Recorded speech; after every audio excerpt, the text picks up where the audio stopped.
Assalamualaikum warahmatullahi wabarakatuh.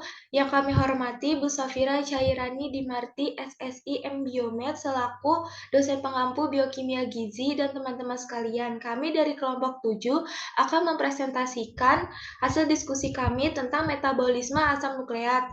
Nah, kelompok 7 beranggotakan saya sendiri yaitu Andriani Purnaningrum, Tasima Fitrianti, dan Agna Maisa Kasana. Next. Asam nukleat. Nah, asam nukleat ini merupakan makromolekul dalam inti sel yang mengandung semua informasi untuk aktivitas maupun reproduksi. Asam nukleat ini sering dinamakan dengan polinukleotida karena tersusun dari sejumlah molekul nukleotida sebagai monomernya. Apabila tiga molekul komponen utama ini digabungkan, akan membentuk suatu molekul yang lebih besar yang disebut dengan nukleotida. Nah, setiap nukleotida ini mempunyai struktur yang terdiri atas basa nitrogen, kemudian gugus fosfat, dan gula pentosa. Nah, asam nukleat ini dibagi menjadi dua macam, yaitu DNA dan RNA. Dilihat dari strukturnya, itu DNA dan RNA memiliki perbedaan di antaranya. Asam nukleat ini terutama terletak pada komponen gula pentosanya. Nah, pada RNA, gula pentosanya adalah ribosal, sedangkan pada DNA, gula pentosanya mengalami kehilangan satu atom O pada posisi C nomor 2, sehingga dinamakan gula 2 deoksiribosa. Next.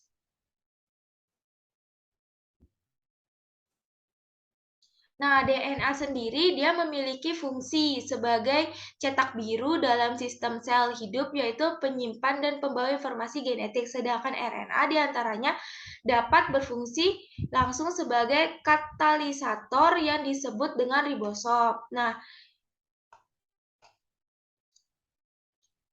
selain itu juga perbedaan lainnya antara DNA dan RNA adalah pada basa N-nya. Pada basa N-nya baik pada DNA maupun pada RNA dia mempunyai struktur berupa cincin aromatik heterosiklik mengandung C dan N dan dapat dikelompokkan menjadi dua golongan yaitu purin dan pirimidin. Pada DNA dan RNA, purin terdiri atas adenin dan guanin, tetapi untuk pirimidin pada DNA terdiri atas sitosin dan timin. Sedangkan pada RNA tidak ada timin, sebagai gantinya terdapat urasil.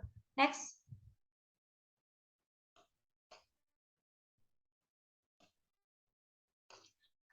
Kemudian yaitu sifat-sifat asam nukleat. Nah, sifat-sifat asam nukleat itu dibagi menjadi yang pertama stabilitas asam nukleat. Penentu stabilitas struktur asam nukleat terletak pada interaksi penempatan antara pasangan-pasangan basa.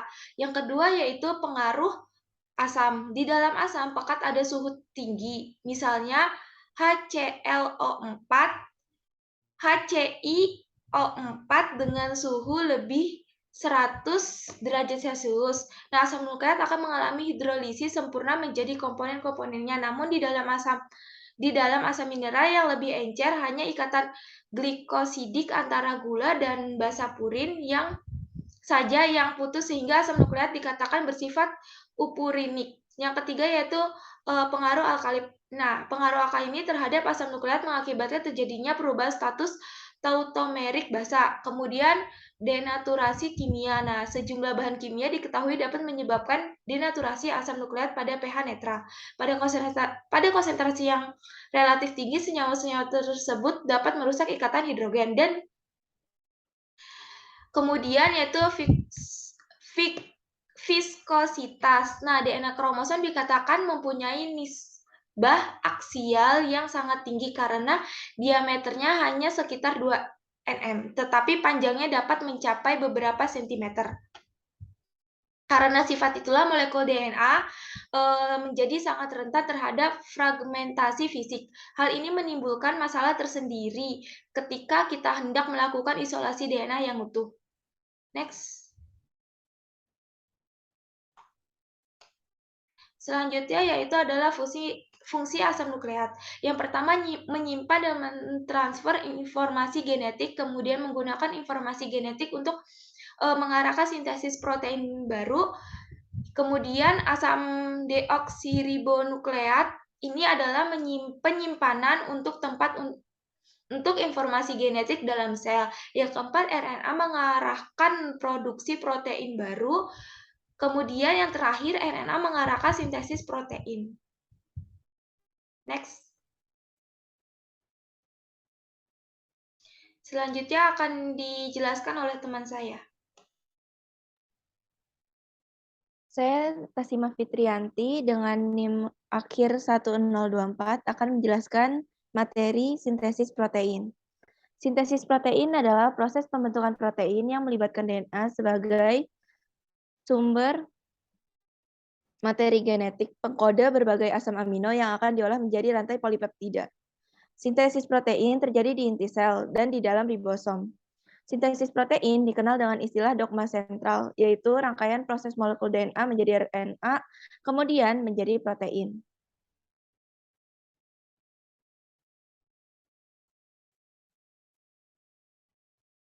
Nah, sintesis protein ini dibagi menjadi dua tahap. Tahap pertama yaitu transkripsi. Transkripsi adalah proses penyalinan informasi DNA kepada mRNA. Proses ini terjadi di dalam nukleus dan dikatalisasi oleh enzim RNA polimerase. Nah, kenapa sih harus ditranskripsi? Yang kita tahu kan transkrip ini kan artinya disalin ya.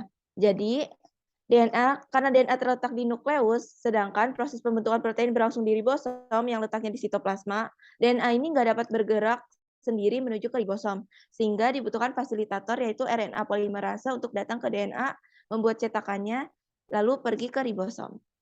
Tahap pertama dari transkripsi ini ada inisiasi. RNA polimerase akan memecah untaian DNA. RNA polimerase bergerak dari bagian terminator ke promoter untuk memecah DNA. Proses inisiasi akan selesai ketika RNA polimerase sampai di bagian promoter. Yang kedua yaitu elongasi, dilanjut elongasi. Elongasi ini setelah rantai ganda DNA terbuka, RNA polimerase kemudian menyusun untaian nukleotida RNA dari arah 5 ke 3 sesuai dengan pasangan basa nitrogennya sehingga terjadi pemanjangan RNA. Lalu tahap akhirnya itu terminasi, berlangsung pada daerah terminator. Urutan ini memberikan sinyal bahwa transkripsi RNA telah selesai. Setelah ditranskripsi, RNA polimerase melepaskan mRNA. Selanjutnya, mRNA akan keluar melalui pori-pori nukleus dari inti sel untuk kemudian masuk ke dalam sitosol. Untuk tahapannya bisa dilihat di gambar sebelah ini. Selanjutnya, tahap kedua yaitu translasi. Translasi adalah sintesis polipeptida dari mRNA untuk menentukan urutan-urutan asam amino yang akan membentuk suatu protein. Translasi ini terjadi di ribosom. Pada tahap ini, sel harus menerjemahkan kode genetik atau kodon. Seperti transkripsi tadi, translasi ini terdiri dari 3 tahap juga, yaitu yang pertama inisiasi. Pada tahap inisiasi, kodon pertama mRNA yang bertemu dengan ribosom disebut kodon start. Lalu lanjut dengan tahap elongasi. Kodon yang dibawa mRNA akan diterjemahkan menjadi asam amino. Setelah itu, masing-masing asam amino digabungkan oleh tRNA. Gabungan dari asam amino tersebut membentuk rantai polipeptida. Tahap akhirnya yaitu terminasi. Ketika salah satu kodon stop mRNA yaitu UAA, UAG, atau UGA melekat pada ribosom, maka proses translasi telah berakhir. Karena polipeptida atau protein yang terbentuk akan terlepas dari ribosom, sehingga akan terjadi pelepasan subunit ribosom yaitu subunit besar dan subunit kecil. Untuk gambar tahapan proses translasi ada di gambar sebelah sini. Selanjutnya ini ada animasi. Ini yang pertama ada transkripsi. Lalu ini untuk yang translasi. Ini tRNA dan ini asam aminonya akan membentuk rantai polipeptida.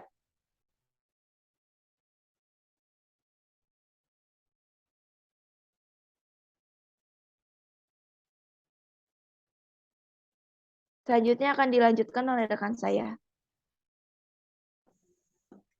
Saya namanya Sana dengan NIM belakang 1025 akan menjelaskan tentang sintesis de novo purin dan pirimidin. Definisi sintesis de novo adalah pembentukan asam lemak atau palmitat dari asetil-CoA. Asetil-CoA ini berasal dari glikolisis dan dari katabolisme asam amino.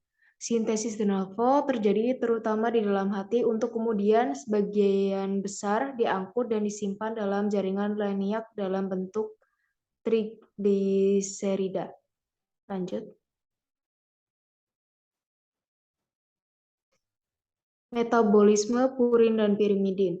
Anabolisme dibagi menjadi dua, yaitu biosintesis purin dan biosintesis pirimidin. Dan katabolisme dibagi menjadi dua juga. Lanjut.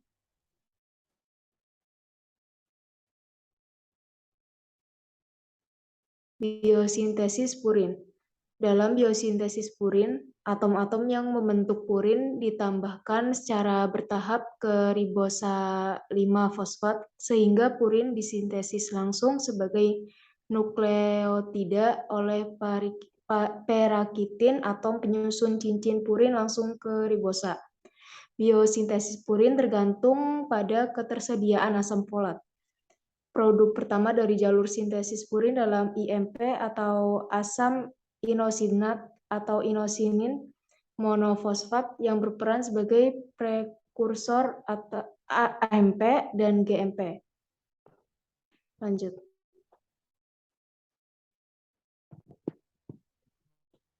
Biosintesis pirimidin. Pirimidin tidak disintesis sebagai turunan nukleotida. Cincin pirimidin sudah dibentuk sebelum melekat atau berikatan pada molekul ribosa 5P. Cincin pirimidin terdiri dari 6 atom dan dibentuk dari 2 molekul prekursor yaitu karbomoil P dan asam aspartat.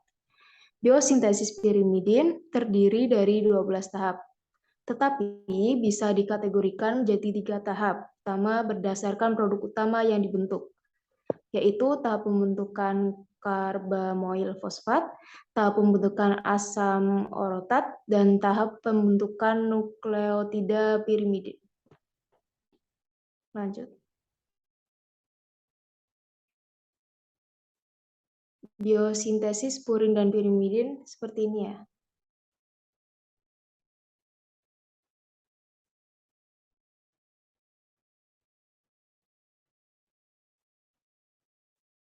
Degradasi purin. Katabolisme basa purin didegradasikan, asam urat dipengaruhi oleh enzim xantin oksidase.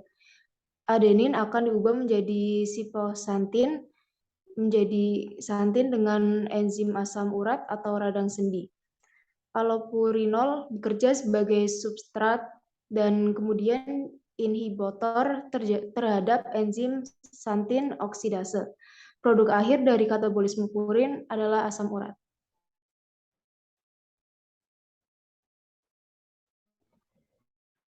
Degradasi pirimidin. Pirimidin dikatabolisme menjadi CO2, H2O, dan urea. Sitosin dipecah menjadi urasil, dipecah menjadi N-karbomil beta-alanin menjadi beta-alanin. Beta-alanin dapat didaur ulang untuk mensintesis koenzim A. Katabolisme basa pirimidin, timin menghasilkan asam B-amino isobutirat dan bukan B-alanin. Jalur penting sintesis 4 ribonukleotida utama menjadi ATP, GTP, UTP, dan CTP. Produk akhir dari katabolisme asam amino beta ditambah dengan CO2.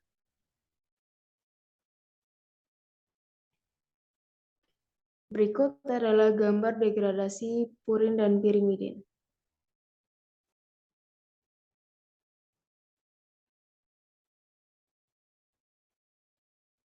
Kemudian akan dilanjutkan oleh rekan saya.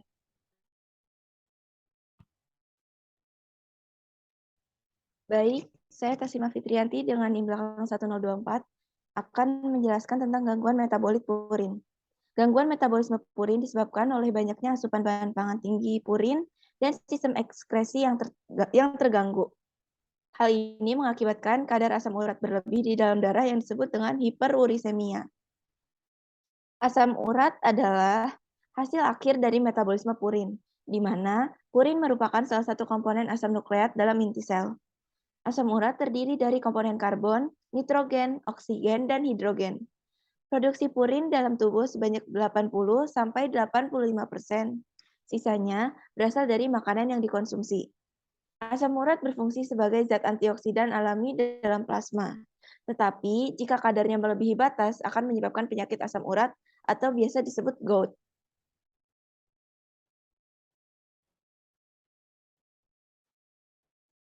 Berikut ini GOUT dan gejalanya. GOUT merupakan peradangan pada sendi yang disebabkan oleh peningkatan kadar asam urat dalam tubuh. Kadar asam urat yang berlebihan menyebabkan kristal-kristal asam urat menumpuk di persendian dan bila bergesekan akan menimbulkan rasa nyeri. GOUT ini dibagi menjadi dua, yaitu primer dan sekunder. Gejala dari penyakit GOUT sendiri, pada persendian yang diserang tampak merah, bengkak, terasa panas, dan sulit digerakkan. Diikuti dengan demam, sakit kepala, nafsu makan berkurang, serta jantung berdebar-debar. Serangan akut pada pangkal ibu jari kaki, seperti di gambar ini. Metode pemeriksaan dari penyakit GOUT ini, yang pertama pemeriksaan darah, yang kedua pemeriksaan urin 24 jam, yang ketiga analisis cairan sendi, dan yang keempat sinar X atau radiologi. Faktor-faktor yang mempengaruhi asam urat, yang pertama yaitu konsumsi makanan dan minuman tinggi purin berlebih. Yang kedua, riwayat keluarga mengalami asam urat. Ketiga, berat badan berlebih atau obesitas. Yang keempat, penyakit atau kondisi medis tertentu.